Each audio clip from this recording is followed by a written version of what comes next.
કેમ છો બધા મજામાં? તો હું તમને જણાવવા માંગીશ કે જે મારી જોબ હતી, જે મને પહેલી જોબ મળી હતી, એનું ઇન્ટરવ્યૂ સ્ટેજ કેવી રીતે રહ્યા હતા. તો એમાં મારા 3 સ્ટેજ હતા ઇન્ટરવ્યૂના. જેમાં ફર્સ્ટ સ્ટેજની અંદર મને એચઆરનો કોલ આવ્યો હતો અને એચઆરે મારા રિઝ્યુમના રિગાર્ડિંગ મને ક્વેશ્ચન પૂછ્યા હતા અને એ ક્વેશ્ચન પૂછ્યા પછી એમને સેટિસ્ફેક્શન થયું હતું. તો એમણે મને સેકન્ડ રાઉન્ડની અંદર મારી જે કંપની હતી, લાઈક શોપ હતી, સો ત્યાં આગળ મને બોલાવ્યો હતો એઝ અ મારું પ્રેક્ટિકલ ટેસ્ટ લેવા માટે. દે call like assessment.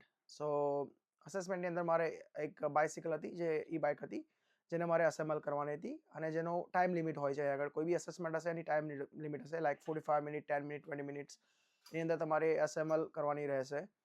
So please થોડું પ્રિપેર કરીને જજો, કંપની વિશે થોડું સર્ચ કરી અને પછી જજો જો તમારે અસેસમેન્ટ હોય તો. અને જો તમને અસેસમેન્ટ કઈ બુક છે, જો તમે જાણવા માંગો છો કે આ કંપની અંદર કેવી રીતે પૂછશે, તો પ્લીઝ મને કોન્ટેક્ટ કરો, હું તમને હેલ્પ કરીશ. બિકોઝ મેં બધી બહુ જોબના એપ્લિકેશન કરેલા છે. બિકોઝ મારે જોબ ચેન્જ નથી કરવી હતી, પણ મને ગમે છે કે નવી નવી કંપનીની અંદર ઇન્ટરવ્યૂ આપવા અને જાણવું એ કંપની વિશે, એ મને ગમે છે. સો હા, પ્લીઝ મને કોમેન્ટ કરો, હું તમને હેલ્પ કરીશ. સો આપણે વાત કરીએ થર્ડ સ્ટેપની, તો થર્ડ સ્ટેપની અંદર મારું સેકન્ડ સ્ટેજ હું પાસ થઈ ગયો હતો. મારા થર્ડ સ્ટેપની અંદર મારે મેનેજર જોડે ફેસ ટુ ફેસ ઇન્ટરવ્યૂ હતું. મેનેજરે મારી જોડે ડિસ્કસ કર્યું હતું ટાઈમ, કેટલું નોટિસ પીરિયડ છે મારી બીજી જોબમાં, બસ એવું નોર્મલ, અને કેટલી હોલિડે છે, શું રૂટા છે, એવું નોર્મલ ડિસ્કશન હોય છે થર્ડ સ્ટેજની અંદર. સો આ રીતે મારી ફર્સ્ટ જોબ પર હું લેન્ડ થયો હતો.